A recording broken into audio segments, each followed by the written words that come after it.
പശ്ചിമേഷ്യയിൽ Iran American സംഘർഷം കടുക്കുകയാണ്. അടിയും തിരിച്ചടിയുമായി പോർമുഖത്ത് രണ്ട് രാജ്യങ്ങൾ പോര് കടുപ്പിക്കുമ്പോൾ അമേരിക്കയ്ക്ക് വീണ്ടും തിരിച്ചടിയുമായി ഇറാൻ. US വ്യോമസേനയുടെ E-3 സെൻട്രി വിമാനം തകർത്തിരിക്കുകയാണ് ഇറാൻ. ഇത് സംഘർഷത്തിൽ US-ന് വലിയ തിരിച്ചടിയാണ്. ഇതോടെ ഇറാന്റെ ആക്രമണങ്ങളെ ദൂരെ നിന്നും കണ്ടെത്താനുള്ള US-ന്റെ ശേഷി കുറയുമെന്നാണ് വിലയിരുത്തൽ. സൗദിയിലെ പ്രിൻസ് സുൽത്താൻ എയർബേസിൽ നടത്തിയ ആക്രമണത്തിലാണ് US-ന് വിമാനം നഷ്ടമായത്. അതേസമയം ആക്രമണത്തിന് ഇറാന് റഷ്യൻ സഹായം ലഭിച്ചു എന്ന വിവരവും പുറത്തുവരുന്നുണ്ട്. ഏകദേശം $300 മില്യൺ വിലമതിക്കുന്നതാണ് E-3 സെൻട്രി വിമാനം. വിമാനത്തിന്റെ വാലറ്റ നിലയും റഡാർ ഡോം വീണുകിടക്കുന്നതുമായ ദൃശ്യങ്ങളാണ് പുറത്തു വന്നത്. മറ്റു വിമാനങ്ങൾ, മിസൈലുകൾ, വലിയ ഡ്രോണുകൾ, ടാങ്കുകൾ അടക്കം ഏകദേശം 600 ലക്ഷ്യങ്ങളെ ഒരേ സമയം ട്രാക്ക് ചെയ്യാൻ സാധിക്കുന്ന വിമാനമാണിത്. ഇത് US-ന്റെ നിരീക്ഷണ ശേഷിയെ ബാധിക്കുന്ന കാര്യമായാണ് വിലയിരുത്തുന്നത്. യുദ്ധവിമാനങ്ങളെ നിയന്ത്രിക്കാനും അവയെ ലക്ഷ്യസ്ഥാനങ്ങളിലേക്ക് നയിക്കാനുമുള്ള കഴിവിനെയും ഇത് ബാധിക്കും. വ്യോമത്താവളത്തിന് നേരെയുണ്ടായ ആക്രമണത്തിൽ കുറഞ്ഞത് 10 US സൈനികർക്ക് പരിക്കേറ്റതായാണ് വിവരം. ആക്രമണത്തിൽ US വ്യോമസേന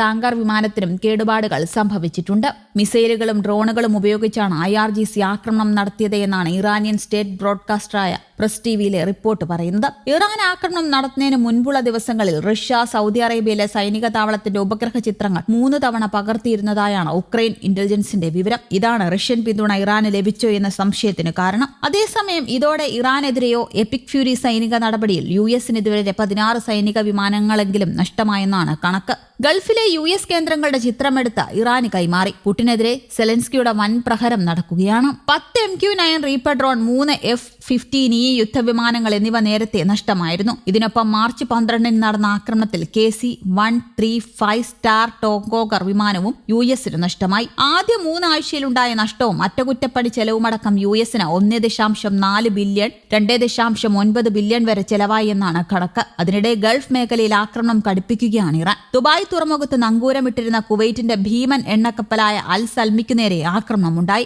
കപ്പലിന് കേടുപാടുകൾ സംഭവിക്കുകയും തീപിടുത്തമുണ്ടാകുകയും ചെയ്തു. അതേസമയം കപ്പലിലെ 24 ജീവനക്കാരെയും രക്ഷപ്പെടുത്തി. കടലിൽ എണ്ണച്ചോർച്ചയ്ക്ക് സാധ്യതയുണ്ടെന്നും കുവൈറ്റ് പെട്രോളിയം കോർപ്പറേഷൻ മുന്നറിയിപ്പ് നൽകിയിട്ടുണ്ട്.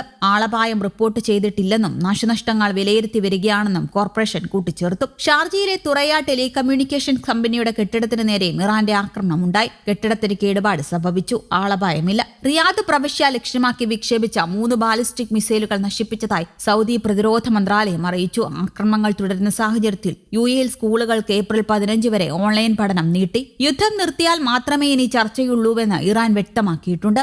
സമാധാന ശ്രമങ്ങളുടെ മറവിൽ ആക്രമണം മറക്കില്ലെന്നും ഇറാൻ പ്രതികരിച്ചു. തുർക്കി വിദേശകാര്യമന്ത്രിയുമായി ഇറാൻ വിദേശകാര്യമന്ത്രി ചർച്ച നടത്തി. ഹോർമുസിൽ കപ്പലുകൾക്ക് ഇറാൻ കൂടുതൽ നിബന്ധനകൾ ഏർപ്പെടുത്തിയിട്ടുമുണ്ട്. അതേസമയം ഹോർമുസ് കടലിടുക്ക് കടന്ന 2 LPG ടാങ്കറുകൾ ഒന്ന് മുംബൈ തുറമുഖത്തെത്തും. നാവികസേനയുടെ അകമ്പടിയിലാണ് LPG ടാങ്കർ എത്തുന്നത്. മറ്റൊരു LPG ടാങ്കർ ഏപ്രിൽ 1-ന് മംഗളൂരു തുറമുഖത്തും എത്തും. 2 LPG ടാങ്കറുകളിലുമായി ആകെ 94,000 മെട്രിക് ടൺ LPG ആണുള്ളത്. ഇന്ത്യയിലേക്കുള്ള 6 കപ്പലുകളാണ് ഇതുവരെ ഹോർമുസ് കടന്നത്. 18 കപ്പലുകൾ ഹോർമുസിന്റെ പടിഞ്ഞാറ് ഭാഗത്ത് ഇനിയും കുടുങ്ങിക്കിടപ്പുണ്ട്. കപ്പലുകളിലേറെയും അസംസ്കൃത എണ്ണയും പ്രകൃതിവാതകവുമാണുള്ളത്. രാജ്യത്ത് ഇന്ധന പ്രതിസന്ധി ഇല്ലെന്ന് ആവർത്തിക്കുകയാണ് കേന്ദ്ര സർക്കാർ. പെട്രോൾ, ഡീസൽ, LPG എന്നിവ ആവശ്യത്തിന് സ്റ്റോക്കുണ്ടെന്നാണ് പെട്രോളിയം പ്രകൃതിവാതക മന്ത്രാലയം അറിയിക്കുന്നത്. എന്നാൽ യൂറിയ ഉൽപാദനം കുത്തനെ കുറഞ്ഞിട്ടുണ്ട്. 1 മാസം പിന്നിട്ട യുദ്ധത്തിൽ ഇതുവരെ 8 ഇന്ത്യക്കാർ കൊല്ലപ്പെടുകയും ഒരാളെ കടലിൽ വീണ് കാണാതാവുകയും ചെയ്തിട്ടുണ്ട്. News desk, Kerala Kaumudi.